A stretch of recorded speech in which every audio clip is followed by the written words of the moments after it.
The lawyer placed a bank letter on the walnut table. It confirmed that $2 million had been wired into escrow for Sophie and me, provided we signed before 5 o'clock. Less than 12 hours earlier, Victor Ashford's widow had seen the crescent-shaped birthmark on Sophie's shoulder and whispered, "I saw that mark on a newborn 18 years ago." Now the family attorney sat across from us, with a 22-page agreement and the calm expression of a man presenting a reasonable solution. Sophie would release every claim to the Ashford Descendants Trust. She would make no public statement about her biological connection to the family. She would never contact Caroline Ashford Caldwell or Caroline's 2 sons without written permission. My schedule was different. I had to surrender the original note, the silver pendant, and every record connected to the night Sophie was found outside my apartment. $2 million could erase my mortgage, pay for Sophie's college, replace the car that stalled every winter, and let me close the alterations shop before my hands became too stiff to thread a needle. Then Sophie reached the clause requiring her to deny any future request to establish her identity. Her fingers closed around the pendant she had worn since her 13th birthday. Her face remained calm, but I saw the pulse jumping in her throat. "What are you afraid I'll inherit? The money or the truth?" The lawyer did not answer. Sophie pushed the bank letter back across the table. "Put in writing who authorized this," she said. "And tell them I'm keeping the necklace." That was when I understood the offer was not meant to make us rich. It was meant to make Sophie disappear for the second time. 18 years earlier, I had opened my apartment door and found her in a bassinet with a silver pendant and a note that said, "Please love her before they find her." I had spent nearly 2 decades wondering who they were. By the time we left that office, I knew the more painful question. Why had Sophie's own mother become one of them?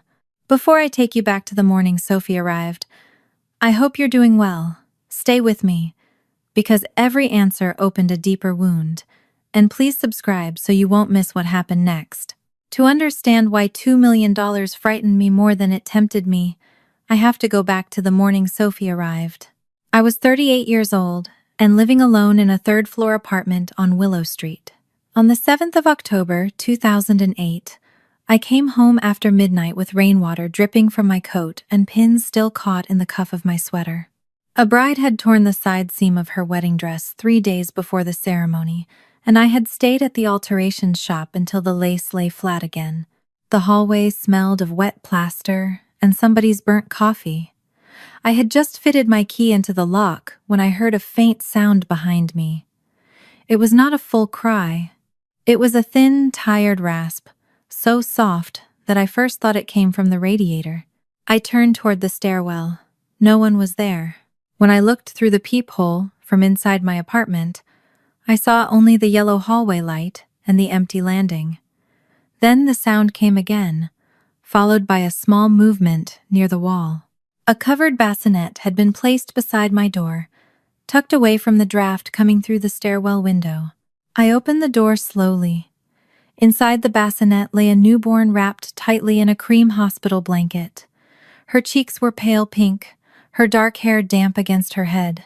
A tiny bandage covered one heel, and the stump of her umbilical cord had been cleaned and clamped. Whoever had cared for her knew what they were doing. I touched 2 fingers to the side of her neck and felt a rapid pulse. Her chest rose, but her lips looked dry. I called 911 before lifting the bassinet across the threshold, keeping my door open so the dispatcher could hear everything around me. "There's a newborn outside my apartment," I said. "She's breathing. I don't know how long she's been here." The dispatcher told me not to feed her and asked whether I could see any injuries. As I checked the blanket, I found a small muslin pouch pinned to the inner lining of the bassinet. Inside was a silver pendant and a folded note. "Please love her before they find her." Below that, in smaller handwriting, were 2 more lines. "Her name is Sophia. Born the 6th of October 2008 at 3:18 a.m. I read the words twice while the baby made another weak sound. The dispatcher asked if anyone had left the building. I stepped into the hallway, but saw only the dark stairs and rain streaking the window. Later, a police officer told me someone had called 911 from a payphone less than a block away, reported a baby at my address, and hung up. The person who left her had stayed close enough to know I opened the door. Paramedics arrived first, followed by 2 police officers. They photographed the hallway before moving anything. One officer placed the pendant and note into separate evidence bags, while another wrote down every word I could remember. At the hospital, a pediatrician estimated that Sophia was less than 48 hours old. She was mildly dehydrated, but she had no injuries and no signs of exposure. There was no hospital bracelet, no name in the county birth registry, and no missing newborn report that matched her.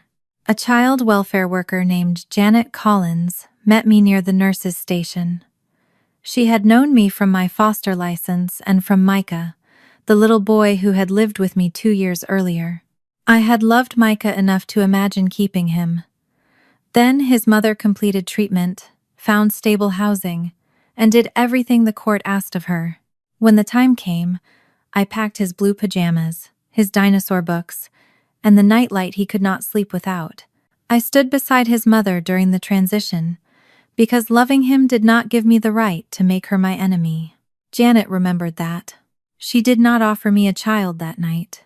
She explained that Sophia was in protective custody, that the hospital would keep her while authorities searched for a parent, and that no one yet knew whether she would need a foster placement. I went home just before dawn, but sleep never came. Every time I closed my eyes, I saw the note inside that evidence bag. Please love her before they find her. The words sounded like fear, but the second 911 call did not fit with someone trying to let a baby die. Whoever had left Sophia wanted her found quickly. They had chosen my apartment, placed her away from the cold window, and waited nearby until I opened the door. 3 days later, Janet called. The agency had found no parent, no filed birth certificate, and no relative with a legal claim. Sophia was ready to leave the hospital, but the emergency foster home assigned to infants had taken 2 newborn siblings that morning.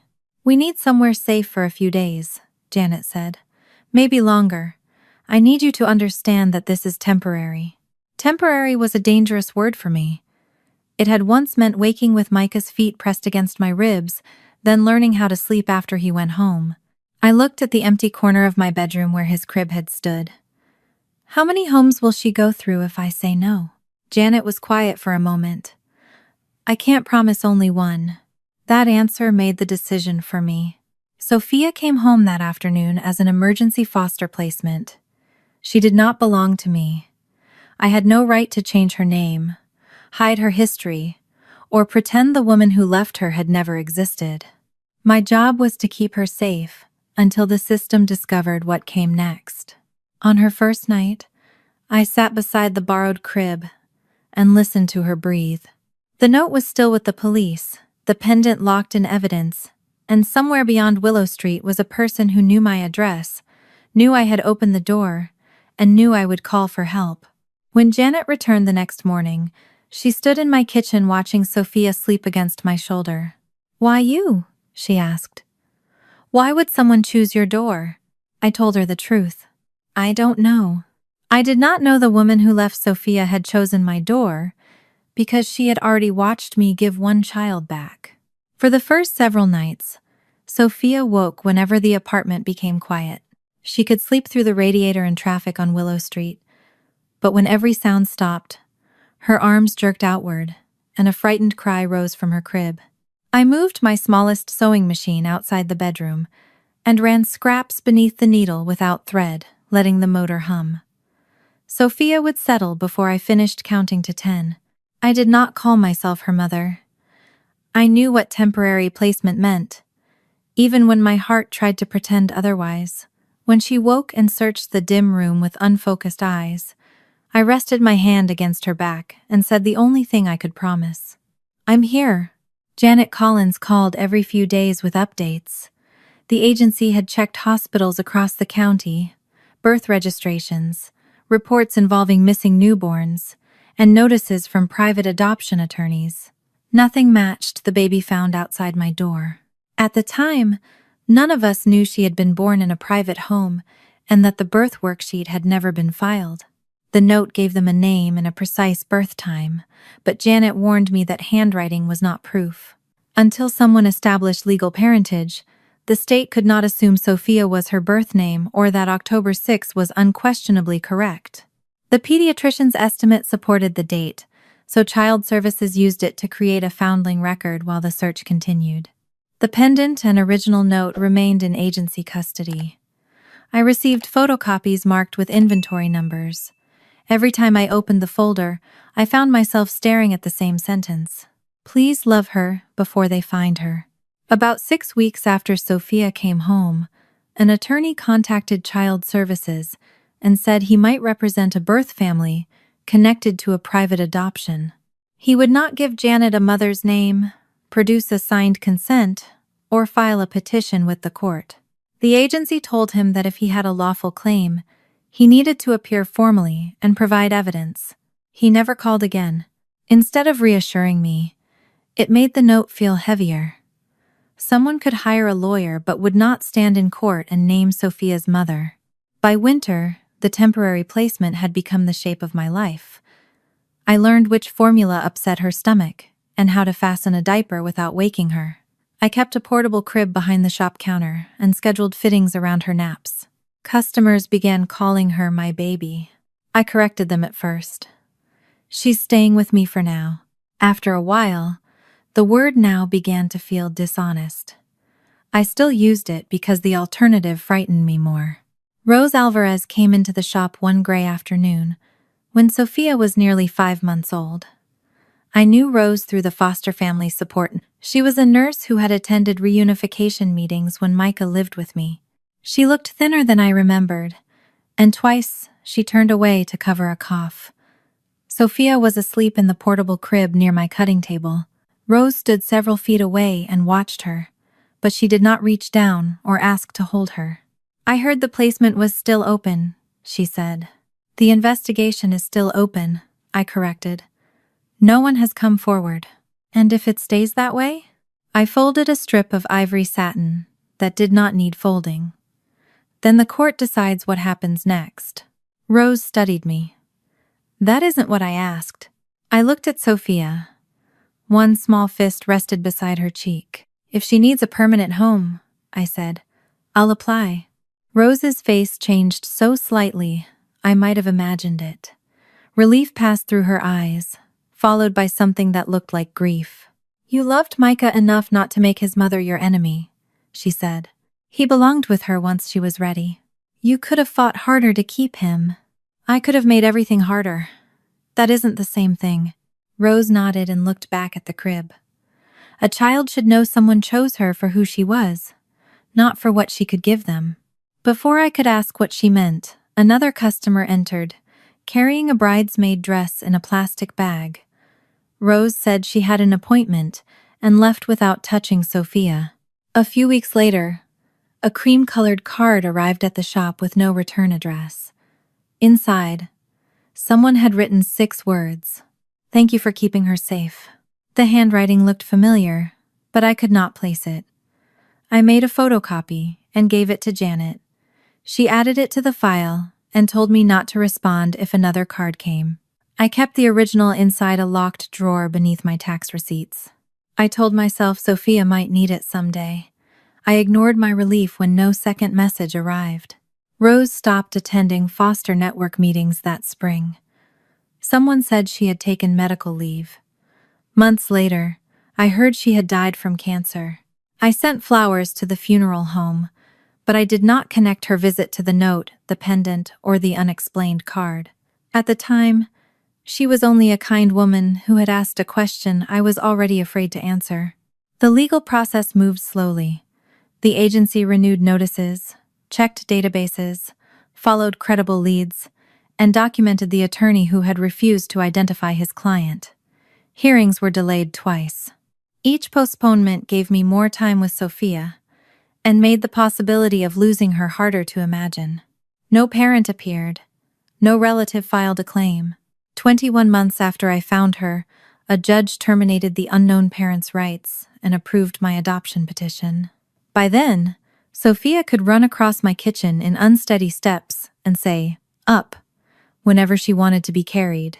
At the hearing, the judge asked whether I understood adoption was permanent. I held Sophia against my chest. "That's the only part I understand without needing it explained." Her legal name became Sophia Mercer.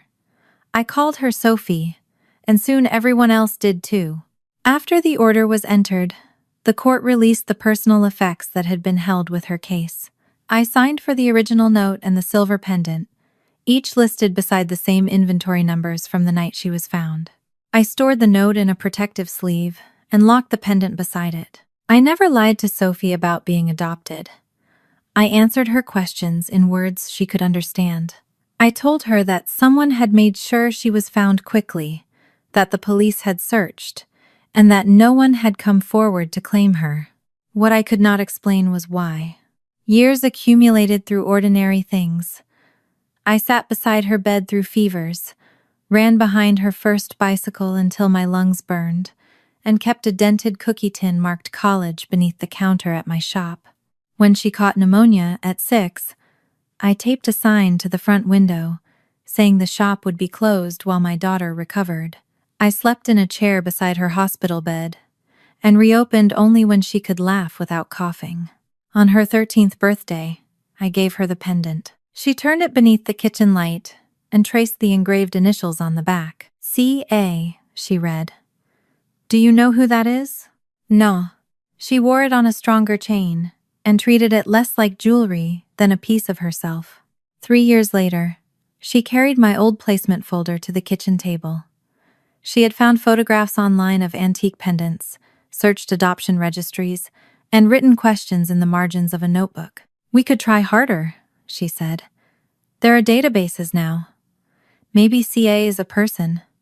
Maybe the handwriting can lead somewhere." I saw hope in her face, but what I felt first was fear. Somewhere beyond Willow Street might be a family with more money, a larger house, and the blood connection I could never give her. "Some doors stay closed for a reason," I said. Sophie looked down at the pendant. "Whose reason?" I had no honest answer, so I told her I did not want her hurt by people who had chosen not to come back. She closed the folder and did not raise the subject again. I called that silence peace. I called my decision protection.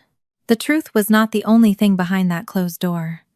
My fear was there too. Sophie wrote the scholarship essay at our kitchen table in April 2026, with the silver pendant resting against the collar of her sweatshirt and 3 college brochures spread beside my sewing receipts. The application asked her to describe a person who had changed the direction of her life.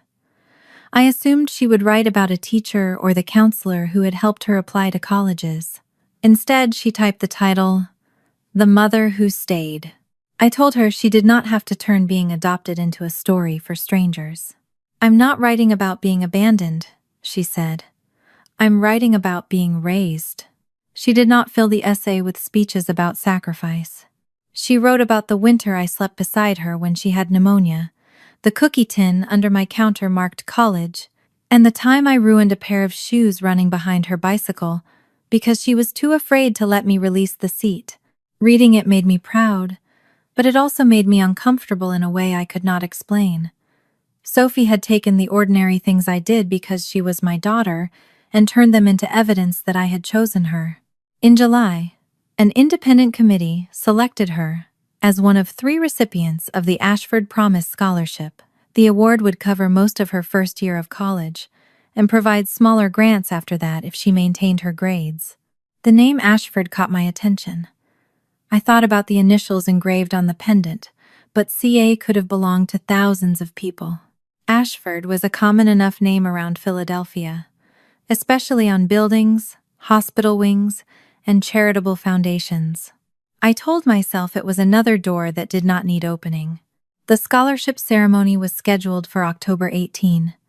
Sophie turned 18 on October 6, and 2 days later Victor Ashford died at 76.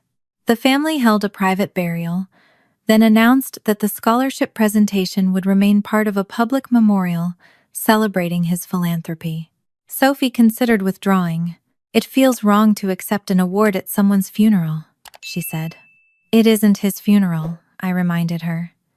"It's a memorial, and the committee chose you months ago. His death doesn't erase your work." She agreed to attend, though I could tell she disliked the idea of reading her essay in front of a grieving family. I altered a dark blue dress for her. The fabric had come from a customer who changed her mind after I had already cut it, and the color made Sophie's eyes look almost black. The neckline sat high when she stood still, but shifted slightly near her left shoulder when she turned. On the morning of the memorial, I adjusted the seam twice. "It fits," Sophie said, laughing as she caught my hands.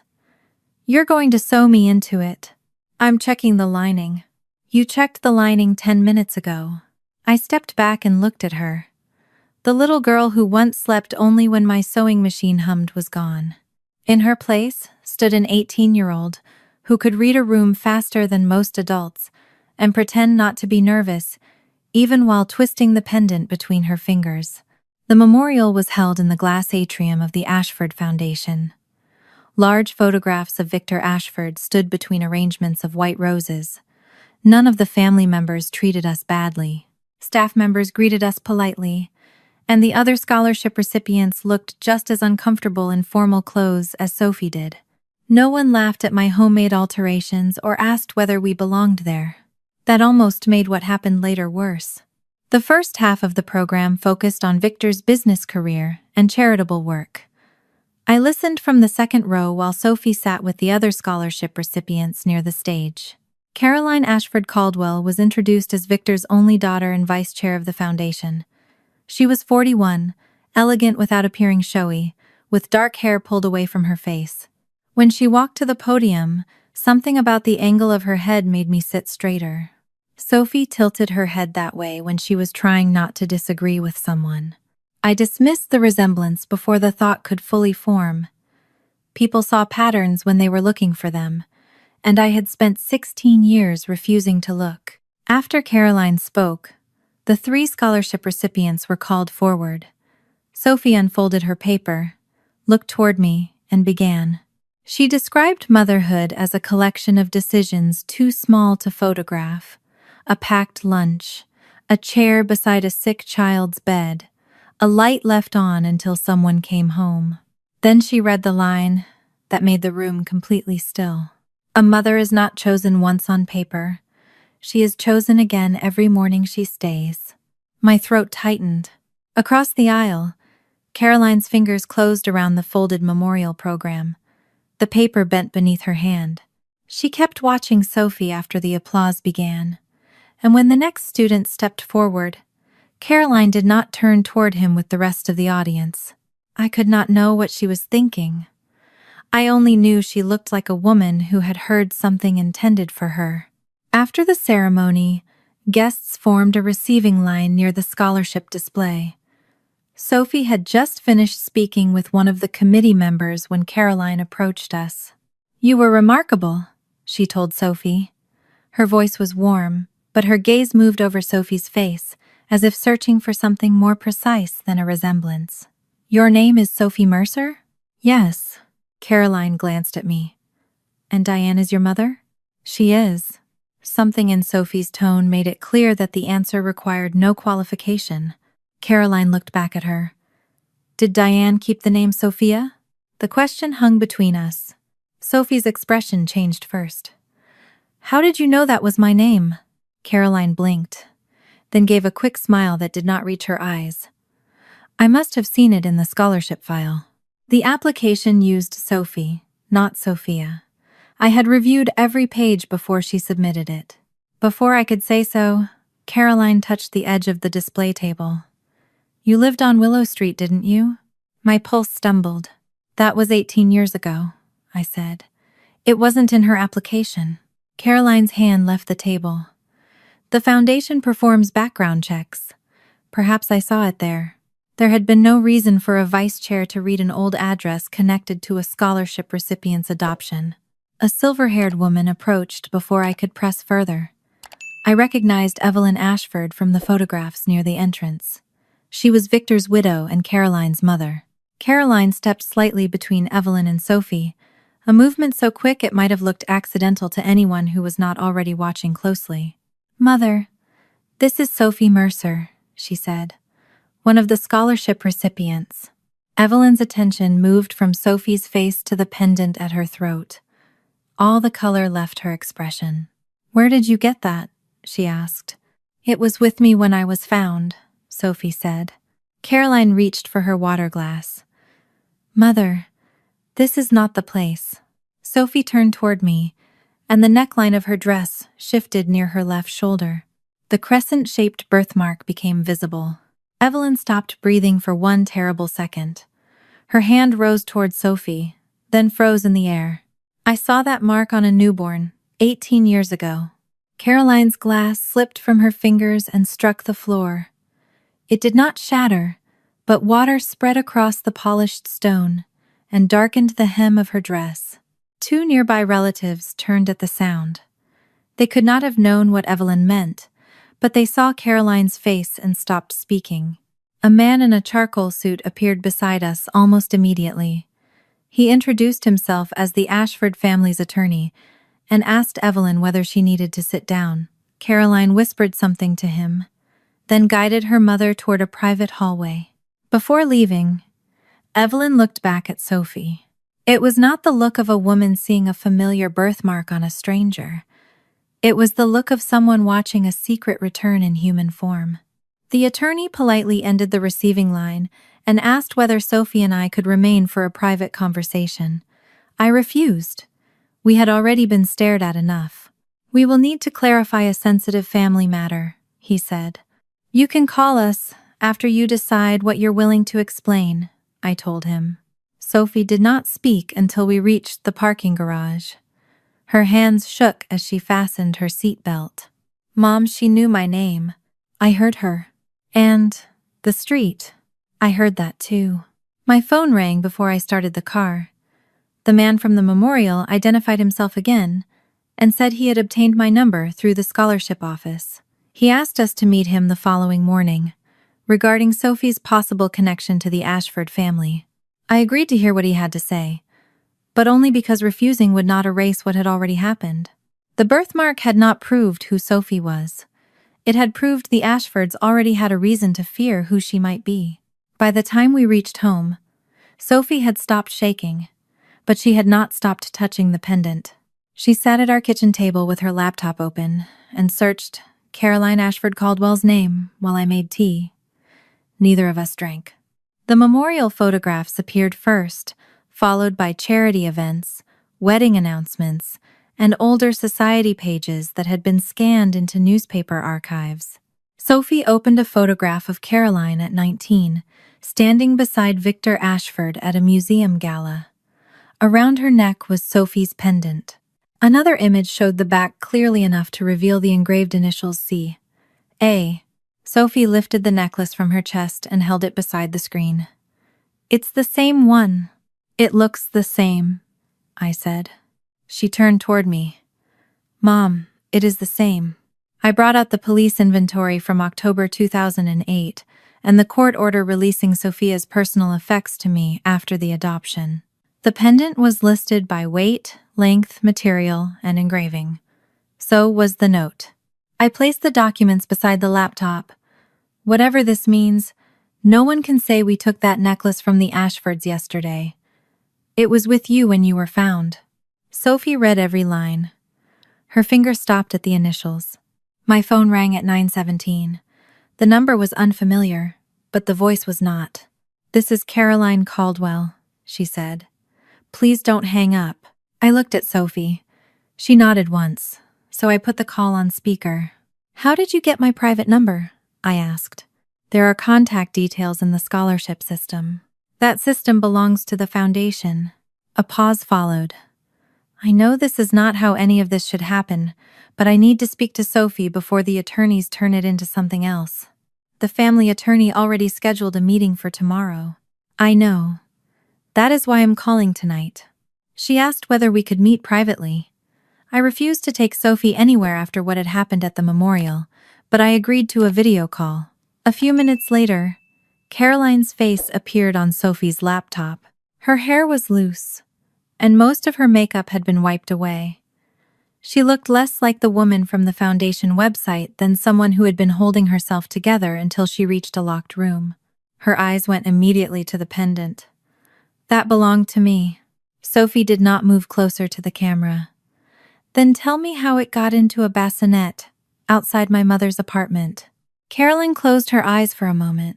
When she opened them, the careful public voice was gone. Your father's name was Daniel Reed, she said. We met in college. He was 24 when he died in a car accident. Sophie's hand tightened around the chain. Caroline had been 5 months pregnant when Daniel died. Victor had never approved of him.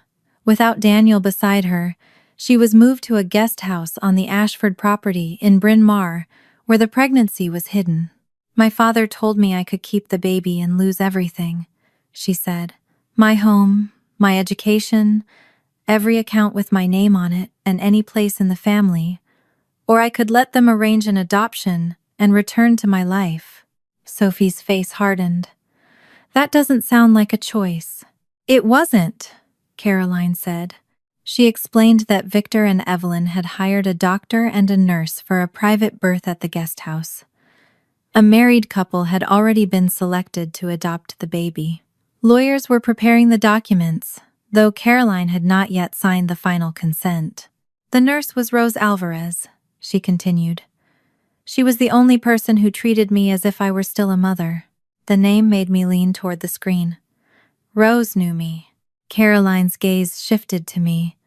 She said she knew someone who would protect a child without asking what the child could give her. Sophie looked at me, but neither of us interrupted. Caroline said she had named the baby Sophia before anyone could tell her not to. She had held her only briefly.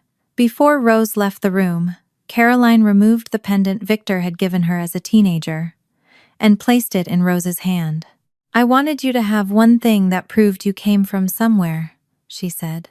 For the first time since the memorial, Sophie's anger softened into a wish to believe. What happened after that? She asked. Rose took you before the private placement was completed. My father's attorneys searched, but they would not tell me where. After Rose left, my father told me the child was beyond our reach. The sentence sounded like grief. It also sounded carefully built. Caroline had not said she believed Sophie was dead. She had not said she was told Sophie was unsafe. She had said only that Victor called the child beyond their reach. Sophie touched the birthmark beneath her dress. Your mother recognized this. Caroline nodded. When you were born, it was darker. My mother called it the little moon. That explained Evelyn's reaction. She had not recognized a hereditary mark shared through generations. She had remembered a specific newborn she had seen with her own eyes. Neither the birthmark nor the pendant proved parentage. But Caroline knew details absent from any public adoption record. Sophie asked, Why didn't you go to child services? Caroline looked down before answering. I didn't know which agency had you.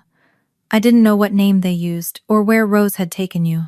Perhaps she truly had not known in the first days. But she knew Rose's name and had access to Ashford lawyers. I could not believe no trace had surfaced in 18 years. Sophie wanted the answer to be simpler than that. You thought I was adopted by strangers? She asked. I hoped you were safe. That isn't what I asked. Caroline's lips trembled. I was 23, grieving Daniel, and terrified of my father. By the time I understood what had happened, too much time had passed. She then asked if she could meet Sophie alone before the legal meeting. No, I said immediately. Both of them looked at me. Caroline drew back. I wasn't asking to take her anywhere. You had 18 years to decide what you wanted. You don't get private access to her because your mother recognized a birthmark. Mom, Sophie said quietly. She has already used confidential scholarship information to call us. We do not know what she wants. I want to hear her without everyone answering for me. I am not answering for you. I am protecting you. The words left my mouth before I heard how familiar they sounded. Sophie's expression changed. You said doors stay closed for a reason. She says too much time passed. Everyone keeps deciding what I should know because they're afraid of what happens after I know it. I wanted to say I was different because I had stayed. But standing between Sophie and the truth was still standing in her way. I took a breath. You should not meet her alone tomorrow, but the choice to speak with her is yours. We find an independent lawyer first, someone who does not work for this family. Sophie held my gaze, then nodded. Caroline agreed too quickly. I can arrange someone. No, I said. We will. After the call, Sophie kept staring at Caroline's photograph and placed her hand over the police inventory. She gave me the necklace. That appears to be true. And she named me. Yes. Sophie looked toward the dark window. Maybe she really couldn't find me. I did not challenge her. Caroline had finally offered her a reason that did not begin with rejection. At 11:42, an email arrived from the Ashford family attorney, confirming the next morning's appointment. A summary described Sophie as presenting a potential descendant claim and referred to Diane Mercer's home as a previously verified Mercer household. I read the phrase twice. The memorial had been less than 1 day earlier. No one had visited our home. No investigator had spoken to us. Yet the attorney's own document described my household as previously verified. I turned the laptop towards Sophie. They knew about us before yesterday. The hope in her face did not disappear, but it became guarded. The Ashfords had not asked us to prove Sophie belonged to them. They were preparing to pay her not to find out. The Ashford family attorney's office occupied the top floor of a stone building overlooking Rittenhouse Square. Everything inside seemed designed to make visitors lower their voices, from the thick carpet to the dark wood walls, and the receptionist who spoke as if bad news required perfect manners. The attorney met us in a conference room at 9.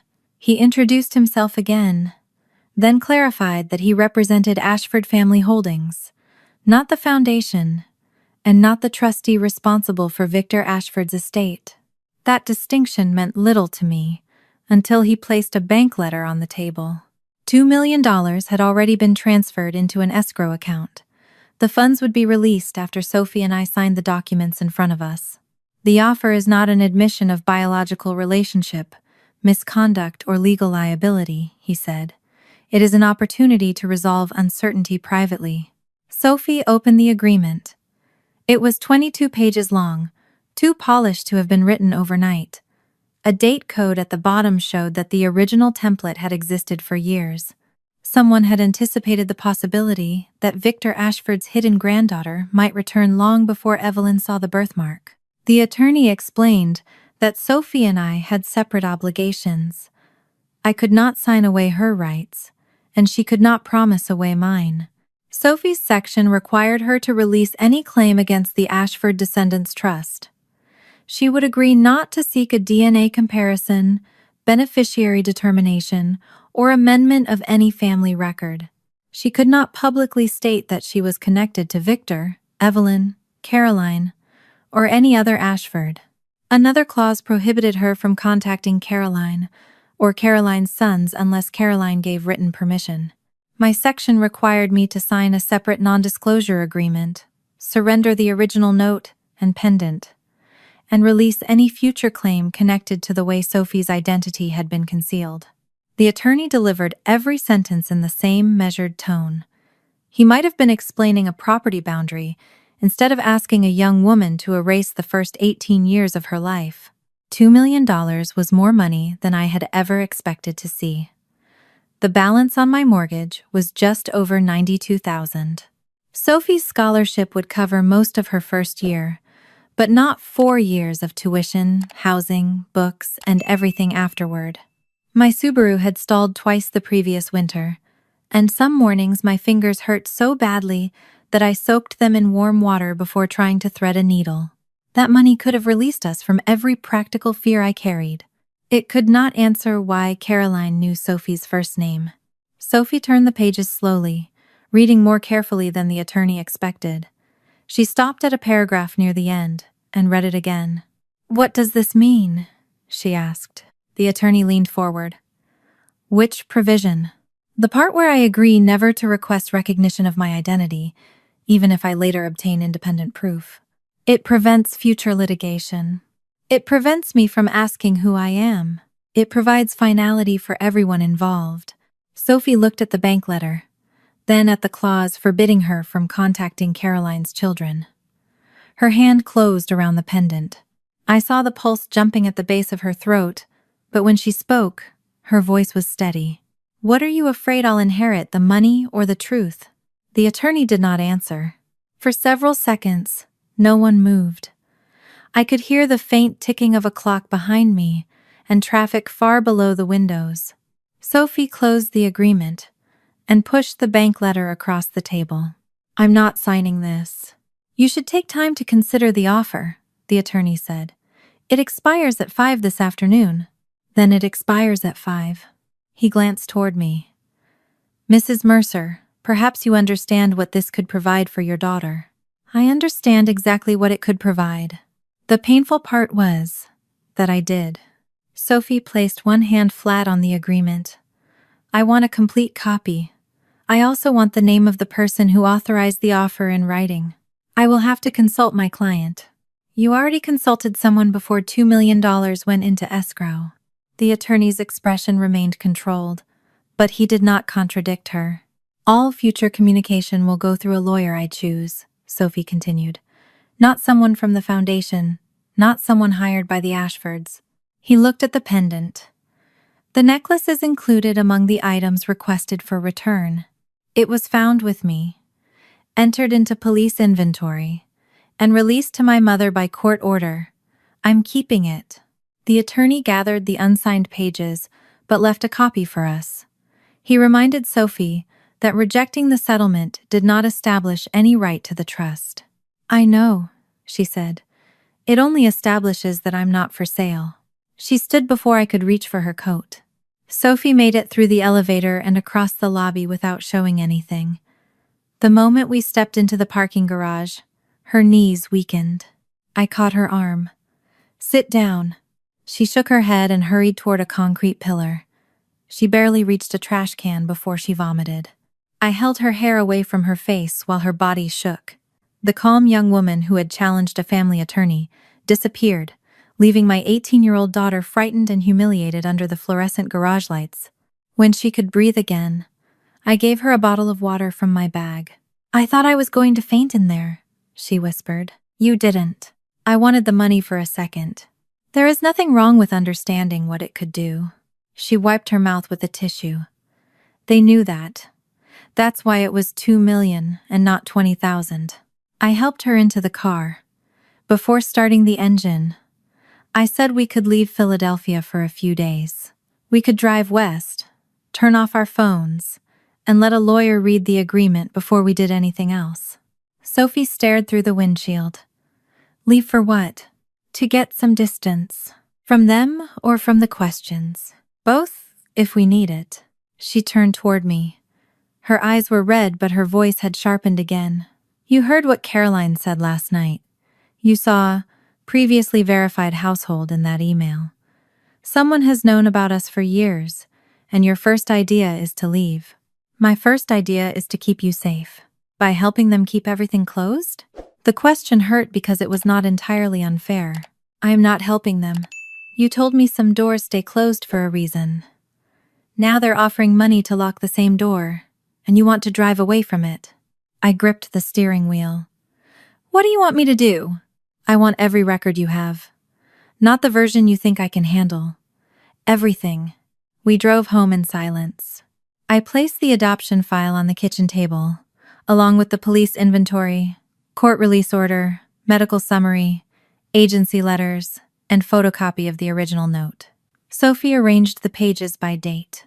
She noticed the gap almost immediately. "There's nothing here from the spring after I was found." The investigation was still open. Not every contact generated a formal report. She looked at me. "Was there a contact?" My eyes moved toward the locked drawer beneath the counter. "That was enough." I opened the drawer and removed the cream-colored card I had kept beneath my old tax receipts for 17 years. Sophie unfolded it and read the 6 handwritten words. "Thank you for keeping her safe." She placed the card beside the photocopy of the note. The slant of the letters was similar. So was the narrow loop in the word her. Who sent this? I never proved it, but I think it was Rose Alvarez. You knew Rose. I knew her through the foster network. She came to the shop a few months after you arrived.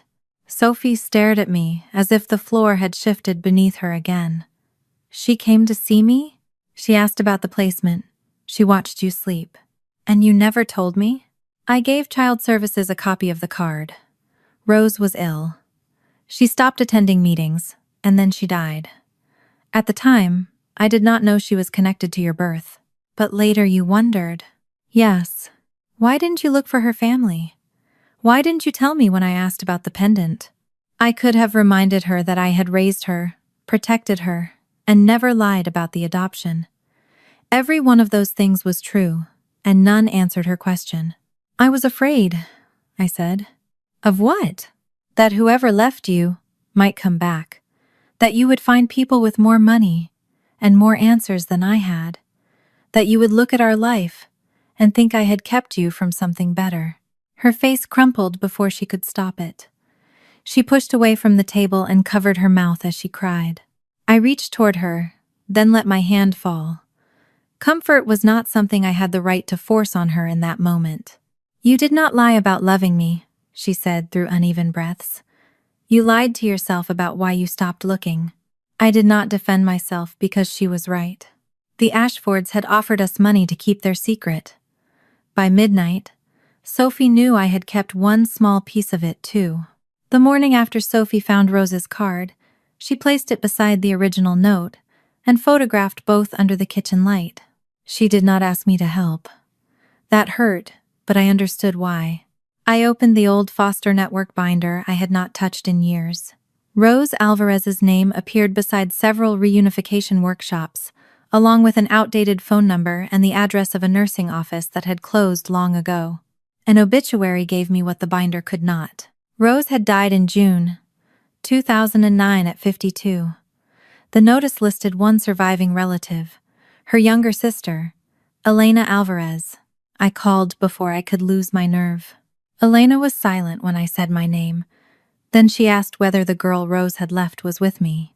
Sophie looked up from across the table. Yes, I said. She's 18 now.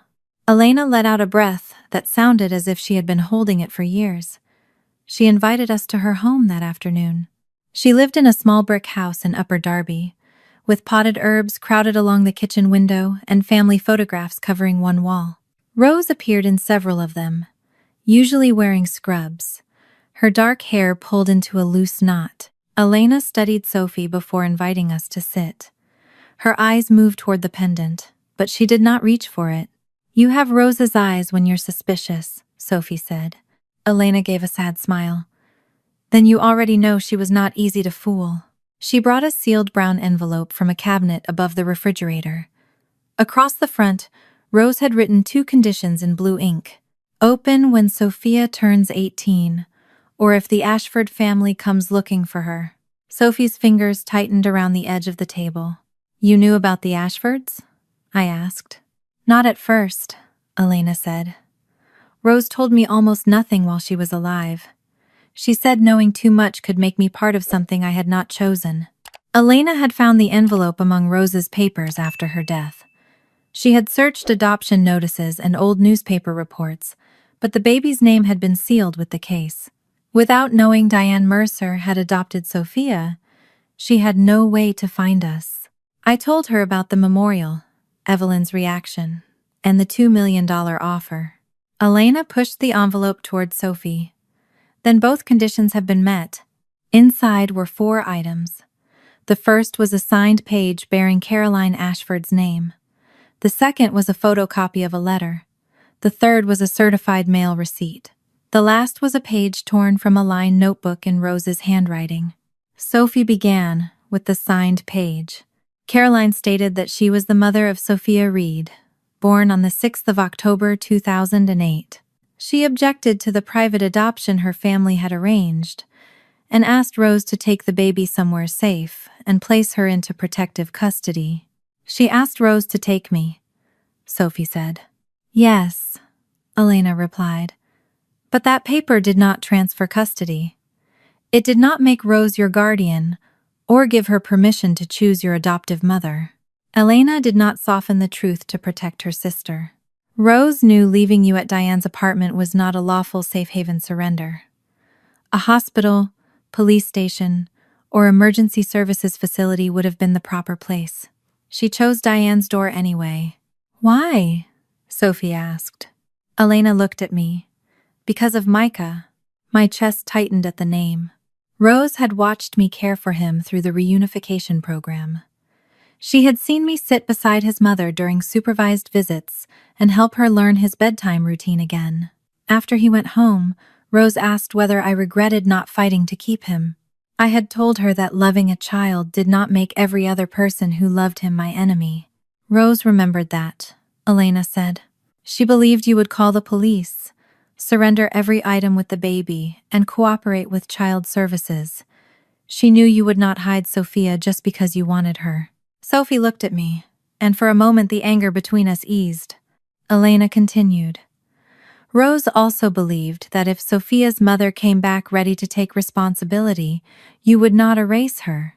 The relief disappeared. The sentence landed exactly where my guilt lived. Rose was wrong about one part, I said. She was not wrong about the woman you were, Sophie replied quietly. She just did not know how afraid you would become. I accepted that because I had asked Sophie for the truth, not comfort. Elena explained what happened the night Rose brought her to Willow Street. Rose placed the baby in a covered bassinet away from the draft. The pendant and note were secured inside, not placed around Sophia's neck. Rose waited in the stairwell until she heard my door open, then walked to a payphone and called 911. She never left you alone for more than a few minutes, Elena told Sophie. That does not make what she did legal. It means she understood the danger and tried to limit it. Rose could not take Sophia herself. Her cancer had already spread, and she knew she might have months rather than years. She also believed that if she went directly to the authorities with Caroline's signed statement, Victor's lawyers would turn the situation into a fight Rose could not survive long enough to finish. She made a choice she knew could have sent her to jail, Elena said. I loved my sister, but I will not pretend every part of it was right. Sophie opened the photocopied letter next. It was dated the 12th of January 2009, 3 months after she had been found. Rose addressed Caroline by name. Sophia was alive. The letter included the child welfare case number and my full name.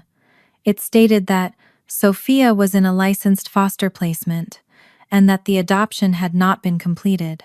Rose wrote that Caroline still had time to contact the agency, identify herself as the mother, and ask the court to hear her claim.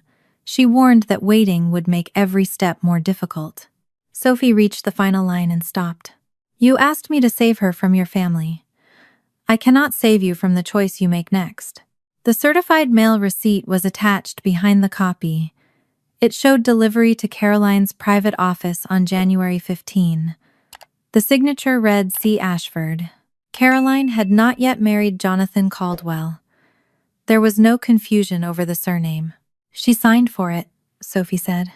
The receipt proves someone signed that name, I said carefully. It does not prove she read every word. Sophie looked at me with frustration. Why are you defending her? I'm trying not to claim more than the evidence proves. Elena nodded. Rose wrote in her notebook that the letter went directly to Caroline's office, not Victor's house or the foundation, but I cannot tell you who opened it after it arrived. Sophie wanted certainty. I could see it in the way she pressed the receipt flat against the table. Maybe Victor intercepted it, she said. Or Evelyn had someone sign for her. It was possible. Caroline had described a family that controlled her money, movements, and information. The receipt narrowed the possibilities, but it did not close them. The final page was Rose's journal entry. She wrote that choosing my door had never been intended to keep Sophia from her birth mother forever. It was meant to create a record outside Ashford control and place the baby with someone who would protect her without destroying the path back to the truth. Rose believed Caroline might come forward once the shock of Daniel's death and Victor's threats no longer controlled her. She also believed I would tell Sophia everything when she was old enough to decide what to do with it. I lowered the page. For 17 years, I had kept Rose's card in a locked drawer. I had told myself I was waiting until Sophie could bear the answer, when the truth was that I had been waiting until I could bear the risk. Sophie read the final sentence aloud. I chose Diane because she knows the difference between giving a child a home and claiming the right to own her story. Her voice broke on the last word. I want to see Caroline again, she said. But this time I want her to bring every letter, every record, everything she ever kept about me. The decision frightened me. I did not try to stop her. Rose had broken the rules to give Sophie a future. Caroline had been given a lawful chance to enter that future and had stayed away. Caroline agreed to meet us 2 days later in a small conference room at the Ashford Foundation. The room was nothing like the grand memorial hall. There were no portraits of Victor, no flowers, and no staff waiting outside to guide us. Only a round table, 4 chairs, and a narrow window overlooking the gray roofs of Philadelphia. Caroline had asked to speak with Sophie alone. I waited in the hallway while Sophie went inside. The door remained partly open, and I could hear the scrape of a chair but not their voices. Less than a minute later, Sophie stepped back out. I want you in there, she said. I searched her face. Are you sure? You're the one person in this story who was actually there for my life. Caroline was standing when I entered. A wooden box sat on the chair beside her, polished dark brown with a small brass latch. Her eyes went to me, then back to Sophie. I thought this might be easier for her without an audience, she said. My mother isn't an audience, Sophie replied. Caroline accepted the correction and sat down. Sophie placed copies of Rose's papers on the table. She started with the page signed on the 7th of October 2008. Is that your signature? Caroline did not pretend to examine it for long. Yes. You asked Rose to take me. I asked her to get you away from my father's attorneys. Caroline folded her hands together. They had already chosen a couple. Everyone kept telling me those people could give you a stable life, as if stability meant I had no right to object. You could have gone with Rose. Pain moved across Caroline's face. I had just given birth. Daniel was dead. My father had taken my phone, my accounts, and every document with my name on it. I thought Rose would bring help back. But she didn't. No. She disappeared with you. There was anger in Caroline's voice, but not the kind directed at someone who had stolen a child. It sounded more like anger at a person who had obeyed the desperate words Caroline later wished she had never spoken. Sophie slid forward the copy of Rose's January letter and the certified mail receipt. This went to your office. Caroline read the delivery date. I had an assistant then. My father controlled the staff around me, including my mail. The receipt says C. Ashford. Assistant signed for me all the time. Did you read it? Caroline looked toward the window. I don't remember receiving this letter. It was not a denial. It was an answer designed to survive, whether proof appeared later or not. Sophie noticed that too, but the explanation could not yet be disproved. Victor had controlled Caroline's money and movements. He had hired the attorneys. It was possible someone had signed her name and carried the envelope directly to him. Caroline touched the wooden box beside her. I did not come here to defend my father, she said. I came because there are things I should have given you years ago. She placed the box on the table and opened the latch. Inside were envelopes arranged by date. Some were thick, others only a single sheet. Each had a year written in the corner and the same date beneath it. October 6. 18 birthdays. Sophie stared at them. What are these? Letters to you. Caroline lifted the first envelope with both hands, careful not to bend it.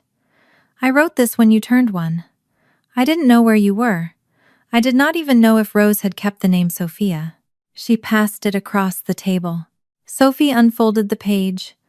Caroline had written about wondering whether her daughter had taken her first steps, whether she slept with her arms above her head, and whether anyone sang to her when she cried. The second letter asked if Sophia had learned to say her own name. Another described a yellow dress Caroline had bought for a 5-year-old, then hidden in the back of her closet because she had nowhere to send it. The words were not polished like Caroline's speeches at the foundation. Some sentences had been crossed out. Ink had blurred where tears had fallen. I wanted them to be false because false things were easier to fight. Instead, I saw evidence of a woman who had suffered and had found a way to keep that suffering private enough that it never cost her anything. Sophie read a line from the letter written on her 18th birthday. I have rehearsed asking your forgiveness so many times that I no longer know whether the words belong to you or to the version of you I created, because the real girl was too frightening to face. Sophie lowered the page. Caroline's voice broke. I never stopped loving you. For a moment, Sophie looked younger than 18. Her anger did not disappear, but it loosened. She reached toward the remaining envelopes, as if they might contain the missing years in a form she could finally hold. I understood the temptation. Caroline had not forgotten her birthday. She had not erased Sophia's name from her own private life. The box gave Sophie something she had wanted since childhood, proof that the woman who left her had thought about her afterward. Then Sophie opened the letter, marked the 6th of October 2015. She read quietly at first. Halfway down the page, her finger stopped. What does this mean? Caroline looked at the letter. Which part? Sophie turned it around. I heard you were sick that winter. I prayed someone sat beside you until your breathing became easy again. The room changed. Sophie had been 6 when she developed pneumonia. I had taped a sign to the door of my shop saying it would remain closed while my daughter recovered. Customers brought soup and left cards in the mail slot, but no newspaper had reported it. No public biography mentioned it. How did you know I was sick? Sophie asked. Caroline's eyes moved too quickly toward me. Someone connected to the family heard about it. Who? I don't remember. It was a long time ago. I did remember the sign on the shop door. Someone could have seen it without breaking into medical records. But first, they would have needed to know which shop belonged to me. Sophie reached deeper into the box and found a photograph tucked behind the letter. It showed a school auditorium decorated with paper snowflakes. Sophie stood on stage with the elementary choir, 2nd row from the left. The picture had been taken from the audience. She studied it, then looked at Caroline. Were you there? No. Then who took this? I asked someone to make sure you were safe. The sentence was almost a confession, but Caroline delivered it as if it proved restraint. You had someone watching me, Sophie said. Not watching you all the time. I only needed to know you were healthy and cared for. How many times? Caroline reached for the box. Sophie, please understand that I was trying not to disturb your life. I put my hand on the lid before she could close it. If you knew where she was, why didn't you knock on our door? Caroline looked at me with tears filling her eyes. Because she already had a mother. The words found the tenderest part of me. For 1 second, they sounded noble. Caroline had seen that Sophie was loved and chosen not to tear apart her home. Then I remembered Rose's letter. Caroline had been offered a lawful chance before the adoption was complete. Later, she had found us again and decided that knowing Sophie was safe gave her permission to remain absent. She had made the decision for all 3 of us. Sophie pulled the box back toward herself. How many times did you check? Caroline's hand tightened on the lid. There were occasional updates. How many? This is not the right way to go through private papers. They're letters addressed to me. They were never sent. The truth of that sentence seemed to frighten Caroline. She closed the box too quickly, catching several loose pages beneath the lid. A thin folder slid from the bottom and fell across the table. The top page faced us for only a few seconds. Mercer Household Verification. The 14th of February 2015. Report 15 to 2047. Caroline snatched it up before Sophie could read the paragraph below. What is that? Sophie asked. An old background report. Give me a copy. I can't. It contains private information. About my life. About other people too.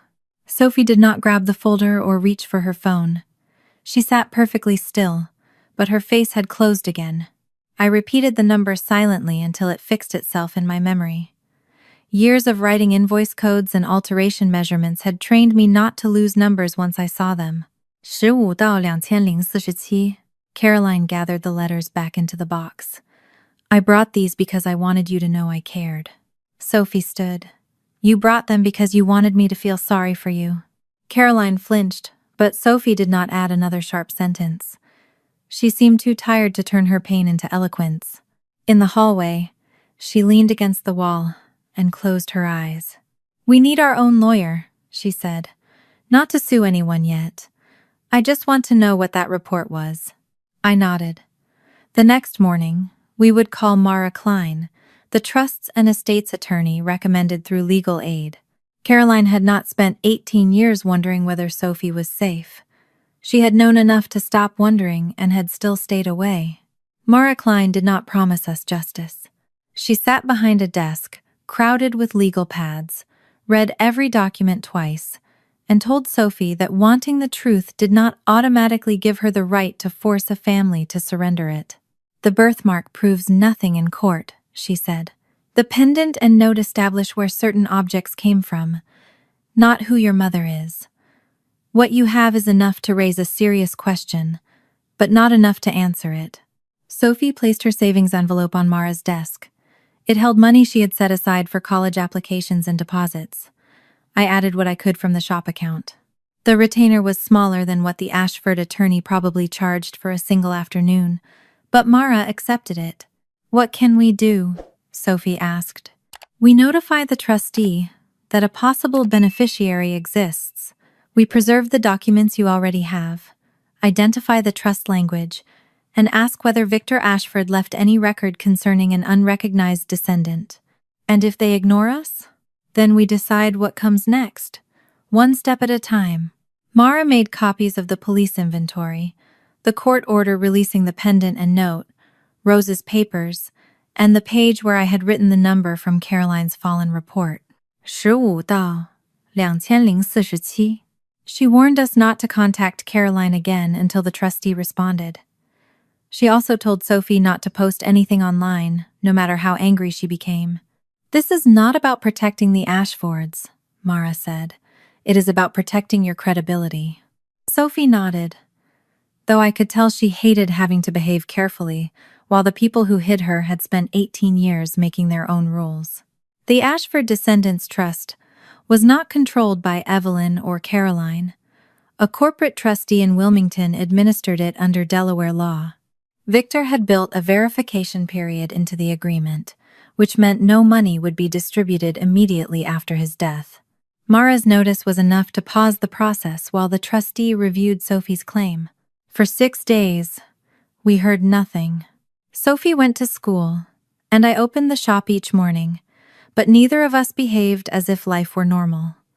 Every time my phone rang, she looked toward it.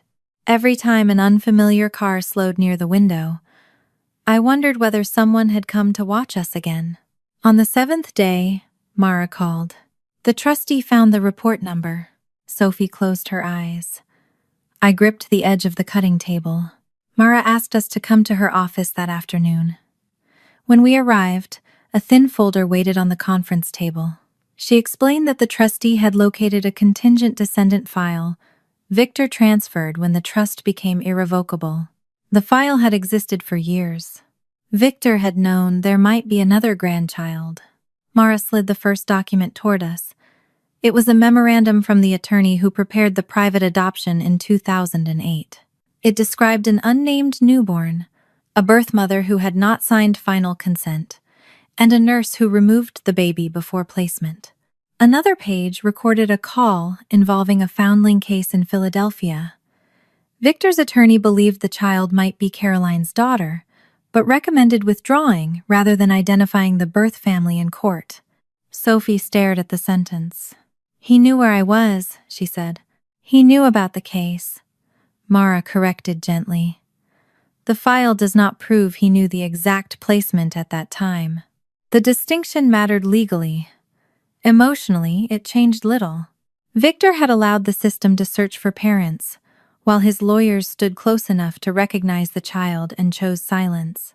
Mara turned to Rose's January letter. Unlike the copy Elena had kept, this one contained a handwritten note from Victor's attorney, stating that Caroline had received it. Below that sat Report 15 to 2047.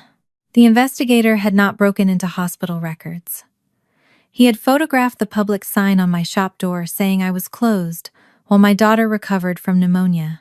He had confirmed through property records that I owned the townhouse, and through public court records that the adoption was legal.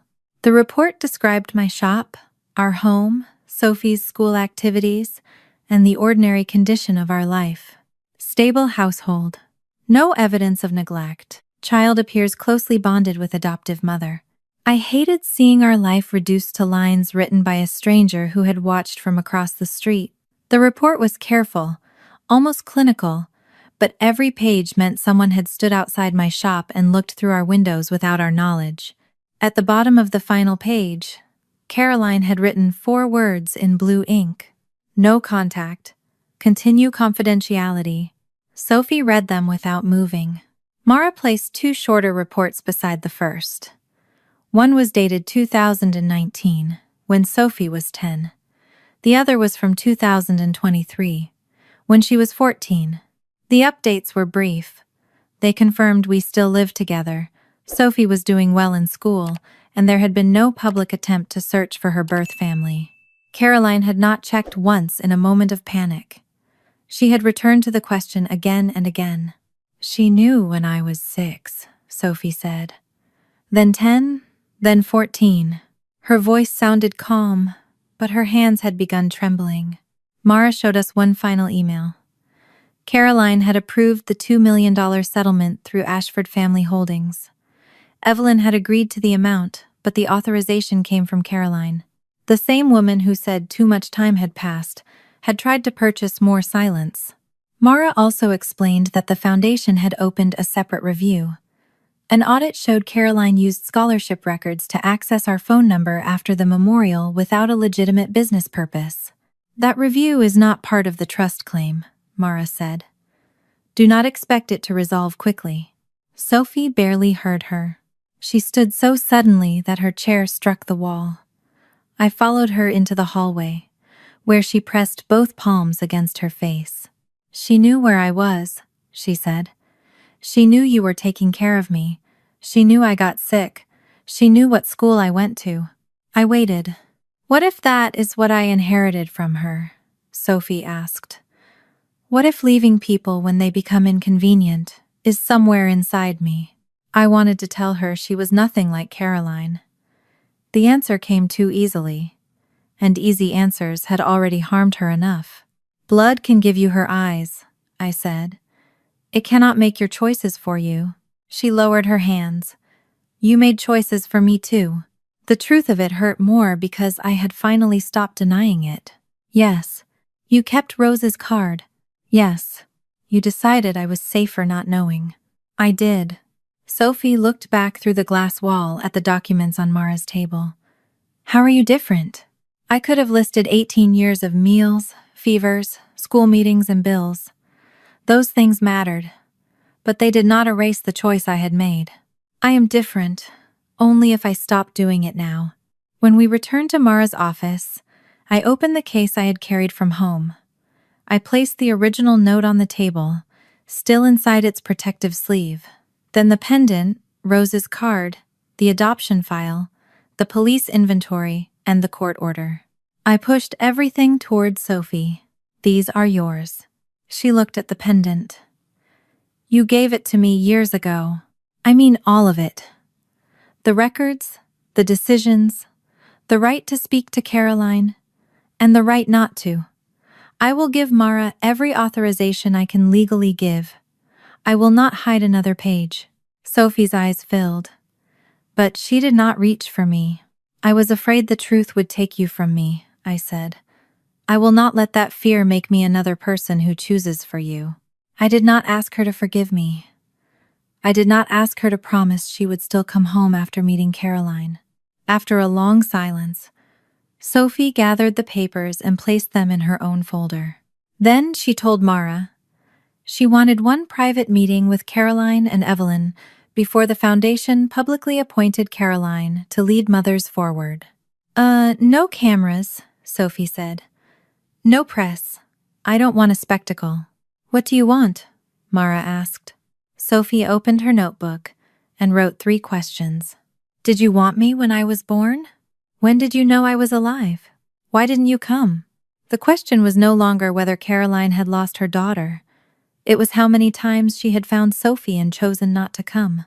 On the 29th of October 2026, Mara met us outside a small conference room at the Ashford Foundation. The ceremony appointing Caroline to lead Mothers Forward had been postponed.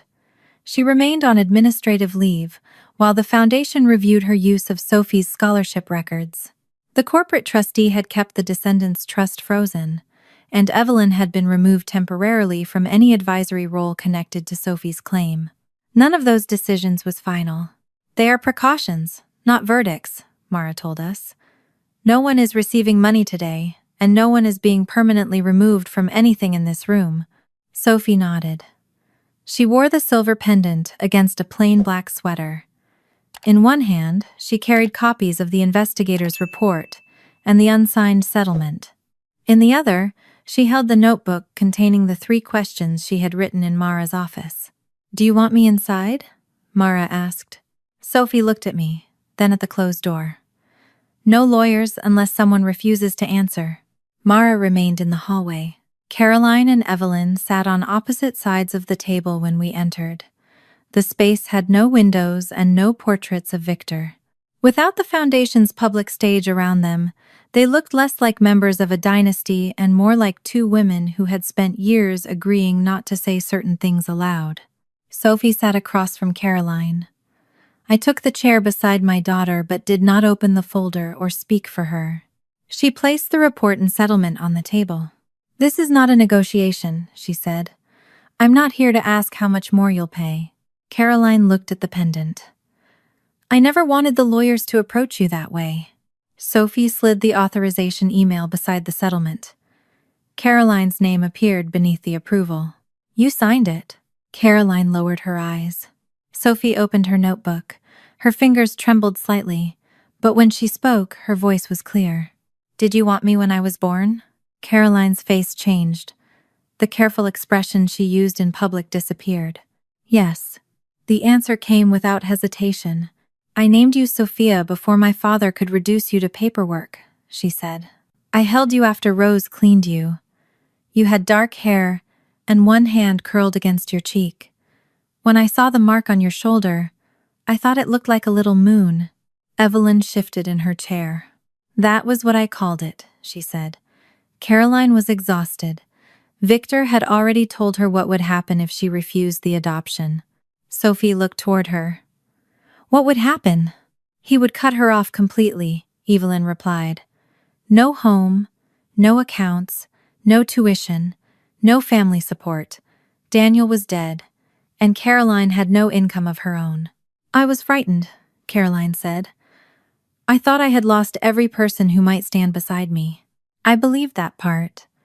Caroline had been 23, grieving, physically weak, and trapped beneath a father who understood exactly how to make money feel like survival. Sophie believed it too. I saw compassion pass briefly across her face. Then she asked the second question. When did you know I was alive? Caroline drew a slow breath. January 2009. Evelyn turned sharply toward her. What? Caroline did not look at her mother. Rose sent a certified letter to my office, she said. It included the case number and Diane's name. You told us you never received anything from her, Evelyn said. I lied. The word settled heavily in the room. Caroline admitted that she had signed for the envelope herself. She had read Rose's warning that the adoption was not final and that she could still appear before the court. Victor had found the letter in her desk several days later. He told her that coming forward would expose the hidden pregnancy, the private birth, and the failed adoption. He threatened to leave her without money and destroy Daniel's reputation by portraying him as unstable and irresponsible. He said Sophie was safe, Caroline told us. He said appearing would only create another scandal around a child who had already found a home. Sophie did not argue with Victor's cruelty. She looked only at Caroline. "Why didn't you come?" Caroline's hands closed around each other. "At first, because I was still dependent on my father. Then I met Jonathan. I told him I had lost a baby after birth. By the time we were engaged, telling the truth meant admitting I had lied to him from the beginning." She looked toward the report. "When you were 6, I had money of my own. I hired someone to find out where you were. The report said Diane had adopted you, that you were safe, and that you loved her. That was when you wrote, 'No contact,'" Sophie said. "Yes. Why?" "Because you had a mother. You had a school, friends, a home. I told myself that walking into your life would be selfish." Sophie's jaw tightened. "What were you protecting me from when I was 6? Caroline opened her mouth but did not answer. The silence lasted long enough to become an answer of its own. Finally, Caroline said, "I was protecting the life you already had." "No," Sophie replied. "You were protecting the life you had." Caroline flinched. She spoke about Jonathan, then Lucas and Owen. Each year made the truth more dangerous. If she admitted Sophie existed, she would have to explain the lie to her husband, her children, the foundation, and everyone who believed her public story. "The longer I waited, the more people the truth could hurt," she said. "The longer you waited, the more expensive honesty became for you," Sophie answered. Caroline's eyes filled. "I wrote to you every birthday." Sophie looked at the woman who had kept 18 letters in a wooden box, rather than place one in the mail. "You wrote to yourself. A letter becomes mine when you send it." Caroline looked away. Evelyn straightened as if she could still restore order by explaining it. "Diane gave you a good life. We were told you were safe, and clearly you were. Whatever mistakes were made, the result was the best one available. I had intended to remain silent unless Sophie needed me, but Evelyn had taken 18 years of my daughter's life and turned it into evidence that the people who abandoned her had acted wisely. A good result does not make what you did good," I said. Evelyn stared at me. "You did not choose me because I was the best mother for Sophie," I continued. "You did not know me. You stayed away because admitting who she was would have cost your family something." For the first time, Evelyn had no prepared reply. Sophie placed the settlement authorization directly in front of Caroline, who approved the $2 million. Caroline wiped beneath one eye. "I did." Evelyn looked at her again. "You told me council recommended the amount." "They did. I authorized it through the family company." "Why?" Sophie asked. Caroline's voice weakened. "I was trying to protect Lucas and Owen." Sophie sat back. She did not raise her voice. "You chose your life after I was born. You chose it again when Rose wrote to you. You chose it when you found me at 6. Then you chose it again when you signed this." Caroline pressed her lips together. "My sons have done nothing to you," she said. "I know. They cannot become part of a public scandal. I will not release their addresses, school information, or anything private about them. They are children, and this is not their fault." Relief crossed Caroline's face too quickly. Sophie continued. "But I will not stay silent about you using foundation records to find me. I will not pretend the money was kindness, and I will not deny who I am to protect the story you told your family." Caroline looked at me, then back at Sophie. "Where does that leave us?" Sophie touched the pendant. "You are my biological mother. Diane is my mother." Caroline absorbed the distinction without collapsing or demanding comfort. Her pain remained hers to carry. Beside her, Evelyn looked from the report to her daughter. She had spent years believing Victor alone had sealed the secret. Now she understood Caroline had continued it without telling even her. "You knew all those years," Evelyn said. Caroline nodded. The room became quiet again. After a while, Caroline asked, "May I write to you?" Sophie closed her notebook. "You can send them. I cannot promise I will read them." She stood, and I stood with her. No one had been arrested. No inheritance had changed hands. Caroline was still on leave, the trustees' review was still open, and months of difficult decisions remained ahead. But when we walked out of that room, one thing had already changed permanently.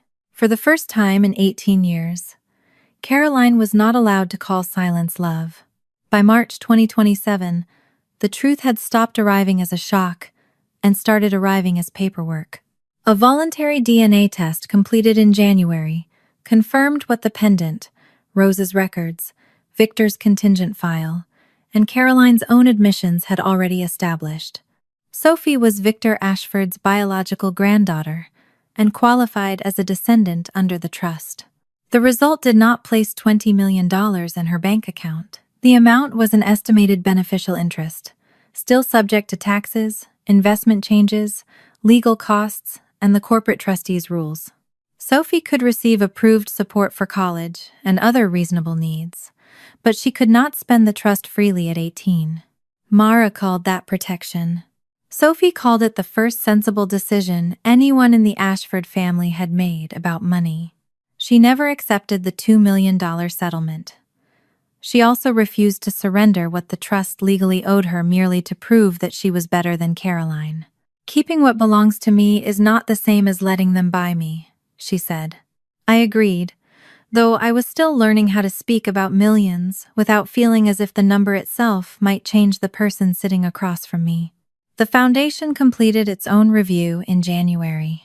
Caroline had accessed Sophie's scholarship file for a personal matter, used foundation employees to arrange private meetings, and failed to disclose a conflict involving one of the scholarship recipients. The board removed her from the mother's forward appointment after the investigation, not because she had given birth to Sophie or because the public demanded punishment. They removed her because she had used an organization meant to help young women as another tool to control her own daughter. Jonathan learned the truth. Sophie asked Mara to keep Lucas and Owen's names, schools, and private information out of every public filing. Whatever Caroline had done, her sons had not chosen the lie they were raised inside. We heard that Caroline and Jonathan were in counseling. I did not ask for more details. Their marriage was not the story Sophie needed to carry. Evelyn sent one letter through Mara. It contained no request for forgiveness and no invitation to the Ashford home. She admitted that she had helped Victor turn Caroline's fear into obedience, and later used Sophie's good life with me as proof that their cruelty had somehow become wisdom. Sophie placed the letter in a drawer without reading it a second time. Caroline began sending letters too. This time, the envelopes had stamps, postmarks, and Sophie's real address. She did not write every week or demand a response. She wrote about Daniel, the night Sophie was born, and the choices she had spent years calling impossible, because admitting they were choices would have required her to accept responsibility. Sophie kept the letters together. Some days she read one. Other days she left the drawer closed. Caroline was finally sending them. That did not mean Sophie owed her an answer. The distance between Sophie and me took longer to close than any legal file. We still ate breakfast at the same table and argued about whether she needed a heavier coat. She still worked at the shop on Saturdays, and I still found coffee rings beside the register after she left. But there were moments when she studied me as if checking whether another hidden page existed. One evening, I found her sorting the adoption records again. I sat across from her and apologized without explaining myself first. "I should have told you about Rose's card when you asked about the pendant," I said. "I should have helped you look instead of deciding that my fear was a reason to stop." Sophie traced the edge of the cream-colored card. "I know you thought you were protecting me. I was protecting myself, too." She looked up. "I was afraid you would find a family with more money, a bigger house, and answers I could never give you. I thought if the door stayed closed, I could not be replaced. You raised me, she said. That should have been enough for you to trust. It should have been. I did not ask whether she forgave me. I had learned that an apology became another kind of pressure when it demanded immediate comfort. After a while, Sophie said, I thought about taking the 2 million. I know. You don't know how close I came. I saw you rubbing your hands before work. I thought about paying off the house and making you close the shop before it hurt you more. The shame in her voice surprised me. Thinking about the money does not make you Caroline. How do you know? Because money was not her worst choice. Her worst choice was deciding someone else had to disappear so she could keep her life unchanged. Sophie looked toward the sewing machine near the window. I wanted the money to change your life. That is not the same thing. A week later, Sophie asked whether the apartment on Willow Street still existed. The building had been sold and was being renovated. I called the property manager, explained that my daughter had once been found outside one of the apartments, and asked whether we could visit the hallway before construction reached the 3rd floor. He agreed to meet us on a Saturday morning. The neighborhood looked smaller than I remembered. The laundromat had become a coffee shop, and the payphone Rose once used was gone. Inside the building, the wallpaper had been stripped away, exposing pale rectangles where family photographs and mirrors had hung. The property manager unlocked the 3rd floor and gave us a few minutes alone. The door to my old apartment had been painted white. The brass number had changed, but the worn corner of the frame remained. Sophie stood on the same patch of floor, where Rose had placed the bassinet. I could still see it when I closed my eyes. The cream blanket, the muslin pouch, and a newborn too tired to cry loudly. For 18 years, I was afraid someone with more money, a better house, and the right blood would make you realize I was not enough, I said. Sophie turned toward me.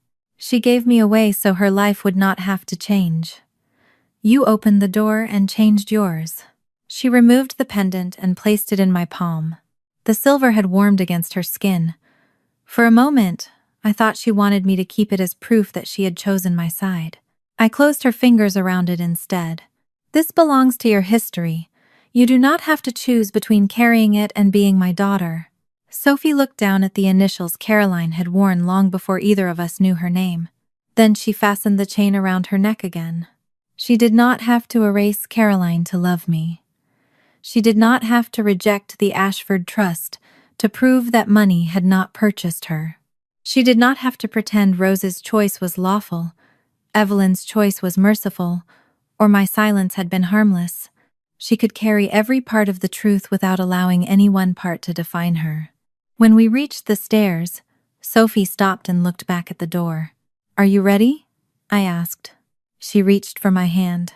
Money could tell Sophie what she was owed. The truth could tell her where she came from. But when she held my hand before we walked away from that door, 18 years of staying had already told her who her mother was.